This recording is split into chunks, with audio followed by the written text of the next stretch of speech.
আসসালামু আলাইকুম। ঈদের ছুটিতে বাড়িতে যাচ্ছেন, 7 দিন 8 দিন 10 দিন পর আবার চলে আসবেন শহরে, ব্যস্ত শহরে। আপনার শহর থেকে আপনি বিভিন্ন ডিস্ট্রিক্ট, বিভিন্ন জেলা, বিভিন্ন জায়গা যাচ্ছেন। প্রিয় ভাই বোনেরা, আমরা সবাই সচেতন থাকি। আসুন আমরা সবাই সবার জন্য সত্য, সুন্দর ও কল্যাণের পথে হাঁটি। একটি দুর্ঘটনা সারা জীবনের কান্না। সম্মানিত দেশীয় প্রবাসী প্রিয় ভাই বোনেরা, আপনি কিন্তু এখন বাসা থেকে বের হয়ে যাচ্ছেন।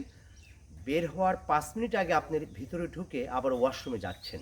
ওয়াশরুমে যেয়ে দেখেন আপনার ওয়াশরুমে পানি নেই। তো এখন যে কলটা আপনি এখন অন করেছেন, যে কলটা চালু করেছেন, পানি নেই, তাহলে আপনি কি করতে হবে? তাৎক্ষণিক আপনার আবার বন্ধ করতে হবে। কিন্তু আপনি ভুলে গেছেন বন্ধ করার জন্য, পানি নেই যেহেতু, খুলে রেখে আপনি বের হয়ে চলে আসছেন। আপনি তো চলে গেলেন ঈদের ছুটিতে।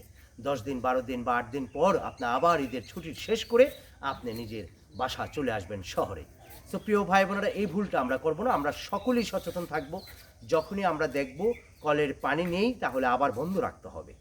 ধন্যবাদ। আপনি ফ্রিজের লাইন, বিভিন্ন জায়গা যে আপনার ওয়াইফাই লাইন, ডিশের লাইন, এগুলো সব কিছু আপনি কানেকশন যেগুলো দেওয়া আছে ফ্লাগে, আপনি প্রয়োজন মনে করলে আপনি বন্ধ রাখলে সবচেয়ে ভালো হয়। সব খুলে রাখুন। যেমন আপনি দেখেন মোবাইল চার্জারটা দেওয়া আছে, সেই মোবাইল চার্জারটা আপনি খুলে রাখুন। প্রত্যেকটা সুইচগুলো আপনি বন্ধ রাখুন। আপনি সেফ থাকুন, আরেকজনকে সেফ রাখুন। প্রিয় ভাইয়েরা, আপনারা জানেন যে ফ্ল্যাটে অনেক কিছু আছে। আপনি যে বাসাতে থাকেন, যে ফ্ল্যাটগুলো 2-3টা রুম এবং সব কিছু জায়গা, প্রত্যেকটা ইচ কর্নার আপনি সুইচগুলো অফ রাখুন। প্রত্যেকটা জায়গা আপনি চেক করুন, একবার ছাড়া 2বার। লাইন, যেখানে গ্যাসের লাইন ছিল সেখানে সেই গ্যাসের সুইচটা কি অফ করেছেন? গ্যাসের লাইনটা কি বন্ধ করেছেন? ইভেন গ্যাসের পাশে যে ছোট লাইটার ছিল, সেই লাইটারটা সরিয়ে রাখুন। কিছু যদি কাগজপত্র থাকে, এগুলি সরিয়ে রাখুন।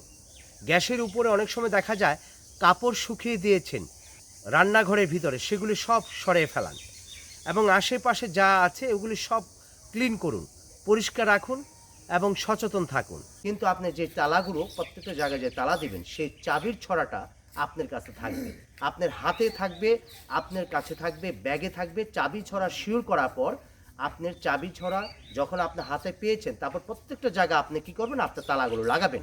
ইভেন দেখা যায় ভুলে আপনার চাবির ছড়া না নিয়েই আপনি ঘরে লক করে দিলেন, আপনি রুম লক করে দিলেন, তালা লাগে, তখন কিন্তু আপনি হ্যারেসমেন্টে পড়ে যাবেন। আপনি ঈদের ছুটিতে যাচ্ছেন, এত ব্যস্ত হওয়া যাবে না। ঠান্ডা মাথা সব কাজ করেন, দেখবেন সব কিছু ভালো হবে। আমরা ব্যস্ত হবে না, ঠান্ডা মাথা সচেতনভাবে আমরা কাজ করব। প্রত্যেকটা জায়গা আমরা যখন যাব, ইভেন গাড়িতে, বাসে, সিএনজিতে, অপরিচিত আর কোনো কিছু খাবো না। যেখানে সেখানে আমরা যাব না, যেখানে সেখানে বসবো না, ডাবের পানি পান করব না। এবং আমরা সবাই সচেতন থাকবো। প্রতারক চক্র কিন্তু সারা বাংলাদেশে বিভিন্ন জায়গায় আছে। অজ্ঞান পার্টি, এসপি পার্টি, মলম পার্টি থেকে আমরা সাবধান থাকবো। আমরা সবাই সচেতন থাকবো। এই ঘটনাগুলি ঘটছে প্রতিদিন। প্রিয় ভাই বোনেরা, আমরা সবাই ভালো থাকবো, সুস্থ থাকবো, এই কামনা করে আজকে আমি শেষ করছি। আমি মোহাম্মদ বেলায়েত হোসেন স্বাধীন। যে যেখানে আছেন সবাই ভালো থাকবেন, সুস্থ থাকবেন। কোথা থেকে আমার এই ভিডিওটি দেখছেন, লাইক দিবেন, কমেন্ট করবেন, শেয়ার করে অন্যদের দেখার সুযোগ করে দেবেন। আমি সবসময় আপনাদের কাছে আসি, যে কোনো সচেতনমূলক ভিডিও নিয়ে আমি মেসেজটা দেওয়ার জন্য কিন্তু আমি চলে আসি। আমার খুব ভালো লাগে মেসেজগুলো দেওয়ার জন্য। আর আপনাদের আমার সঙ্গে থাকেন সবসময়, খুবই ভালো লাগে, সাপোর্ট করে যাবেন। আমার ইউটিউব চ্যানেল স্বাধীন টিভি নবাবগঞ্জ লিখে সার্চ করলে সাবস্ক্রাইব করে রাখবেন, বেশি বেশি সাবস্ক্রাইব করে রাখবেন। আপনারা সবাই সাপোর্ট করবেন। প্রিয় ভাই বোনেরা, সবাই ভালো থাকবেন। আল্লাহ হাফেজ।